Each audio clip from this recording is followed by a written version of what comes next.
नमस्कार जय जगन्नाथ गोटे नुआ रेसिपी सहित आपण मानक स्वागत करछि देसी फूड कोर्ट ओडिशा को। तो आज बनैबा आलू पोटलर गोटे रेसिपी जोटा कि आपण माने घरे बनेकी भोजी परिकार टेस्ट नहीं पारिबे।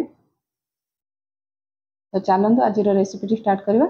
तो मुझे 250 ग्राम पोटल जोटा कि देखिपे मुझे गोटे पोटल को तार तार ऊपर स्किन टाक सांची दे दी खंड ये करके। तो आपड़ चाहिए फाड़ करेंगे गोटे पोटल को 4 खंड भी करेंगे। आपण मान पसंद पोटल को आप काटि पारे।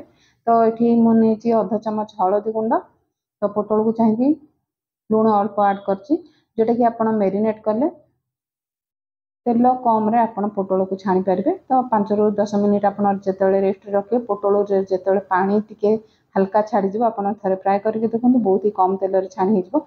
मुझे सीझा आलू नहीं आप चाहिए कंचा आलू को भी यूज करेंगे। तो सेम प्रोसेस रे अल्प हलदी गुंड टिके लुण देकी सीझा आलू को भी ये गोल माने मेरीनेट करने जोटा कि कलर भी भल आसो टे भाजिले पोटल माने आलूटा अलणा लगे।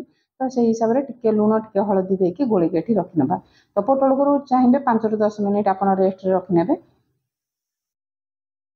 तो मुझे तेल नहीं 5 ରୁ 6 चमच तेल जोटा कि बड़ चमच फ्राए करने आप चाहिए डीप फ्राए करेंगे ना सेलो फ्राए भी करेंगे मुझे करुँची।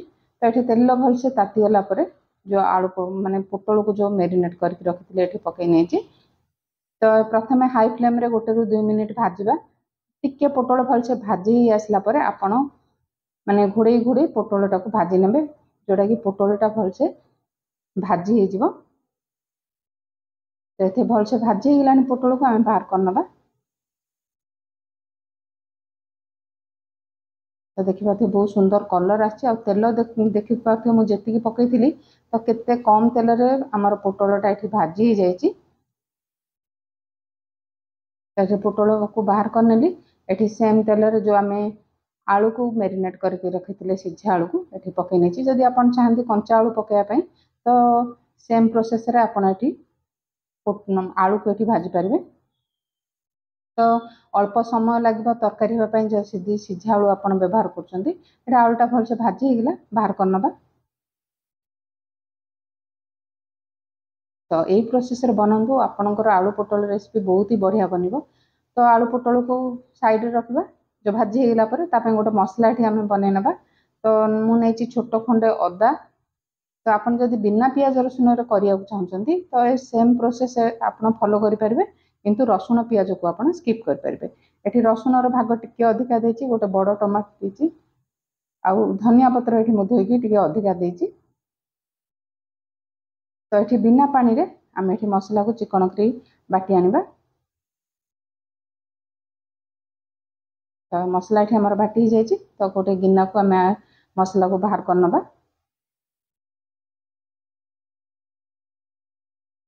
जदि आज रेसिपी आपण मानक टिके भी भल लगे तो प्लीज वीडियो गोटे लाइक करने। आ वीडियोटी आपण मैंने कौटू कौटू देखुं निश्चिंत कमेंट कर कहे तो आपन को मुझे थैंक्स कहि। तो ये नहीं सेम जार को नहीं ये मु काजू देती आ चारमगज आउ ये गोटे चमच देती पुस्तक जोटा कि मुझे अध घंटा आगुरी ये भिजे नहीं। आपण पाखे जदि समय ना टे गरम पानी पकईकि आप भिजे रखि दिंतु तो मसलाटा बहुत माने चिकन करी बाटी हो पार।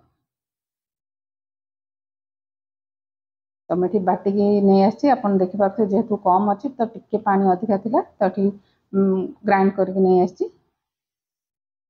चलते आमर तरकारी बनवा। तो मुझे एक्सट्रा तेल नहीं जो तेल मुझे प्रथम ऐड करी से तेल को ही ये यूज कर चाहिए तेल भी कमे पारे। तो गोटे तेजपत्र देती खंडे डालची खंडे जावित्री आउ देती चक्री फूल जोटा कि स्टार फूल कहती खंडे देती आ गोटे गुजराती अध चमच देती जीरा जी सबू मसला को तेल रे 30 सेकेंड पर्यंत भाजी ना जद्वारा कि आमर जो गोटा मसलार फ्लेवरटा तेल रे आसीज। तो तरकारीटा बहुत ही बढ़िया लगे।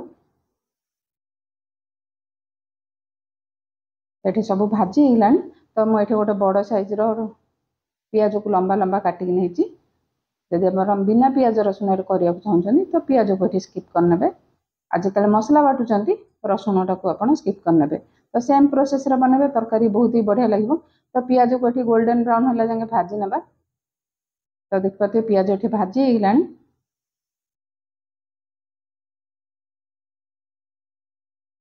तो ये मसला गुंड मुझे गैस हिट लो कर नहीं काश्मीर रेड चिली पाउडर 1 चमच लंका गुंड अध चमच नहीं मीट मसला गोटे बड़ चमच देती धनिया पाउडर 1 चमच आउ ये देती हलदी गुंड। तो गैस हिट लो करके आम जो सुखा मसला को ये आड करने जदि आप चाहते तो ये आप पानी गोलैकी भी रखिकी आप पकई पारे। तो सुखा मसला गुंड को 30 सेकेंड भाजिला पर जो आम टमाटो अदा रसुण धनिया पत्र को बाटिक रखी ये पकई नवा। तो मसला को आम जिते भलसे कषा आम तरकारीटा से भल हम। तो आप चिकेन बनातु मटन बनातु जेकोसी भेज नन भेज तो मसला प्रॉपर्ली आप कषिले आपण तरकार टेस्ट बहुत ही बढ़िया आसो। तो ये स्वाद अनुसार लुण देदेबा जेहेतु पोटल रे भाजिला बेले लुण देते आलू रे देते चाहिए लुण को आड कर प्राय 5 ରୁ 6 मिनिट आप मसला को भलसे घोड़े कषि कषिक मसला को कसतु बढ़िया से तरकारी बनब। तो देखिए साइड रू तेल छाड़ी आसला।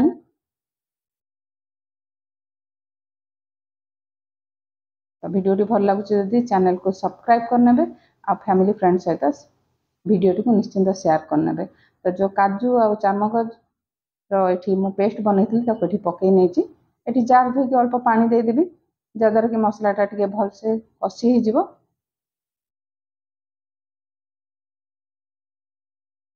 ये पेस्ट पकेला काजू पेस्ट पकेला ये आउ 3 ରୁ 4 मिनिट मुझे मसला को भलसे कषि नहीं। तो देखिए बहुत सुंदर कलर सहित बास्ना भी बहुत बढ़िया आसुची। तो थरे एमती आप बनातु आपंकर केमती बनी निश्चिंत कमेंट करिए कहे। तो आम जो भाजिकी रखी आलू पोटल को ये पकई नवा।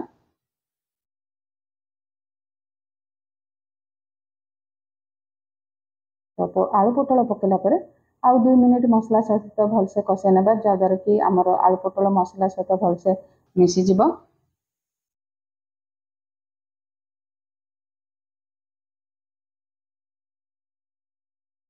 तो 2 मिनिट पर देखुची भलसे कषि होगा। आपन को जी ग्रेवी दरकार से अनुसार आप गरम पानी ऐड करने तरकारीटा बढ़िया टेस्ट हम आ जल्दी भी रेसिपीटा बनीज। तो जेहेतु आप अधिका पानी ऐड करते कारण ये तरकारीटा ठंडा होगला बहुत ही बहलिया हो। तो सबको भलसे गोले ना। तो आप गरम पानी पकेला देखिए सांगे सांगे ये बॉयल आसला तो आम कभर करनवा।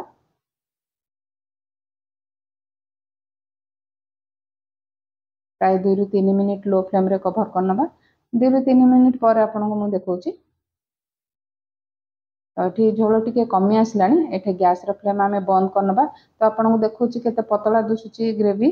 तो ठंडा है आपको मुझे देखेबी तो माने तरकारी ग्रेवीटा केते बहलिया हो। तो ये गैस रेट बंद कर नहीं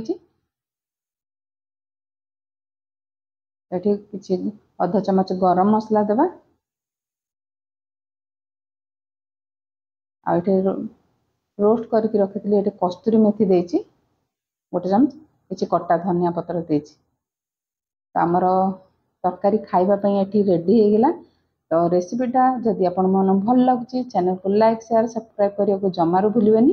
तो मुझे देखुची केते ग्रेवी पतला अच्छी आपन को ठंडा है देखेबी तरकार ग्रेवीटा केते बहलिया हो। तो से अनुसार आपण ग्रेवीर माने पानी से अनुसार आप देते। तो ये देखिपे ठंडा होगला तरकारी ग्रेवी केते बहलिया हो जाइए। तो वीडियोटा पूरा देखि बहुत बहुत धन्यवाद।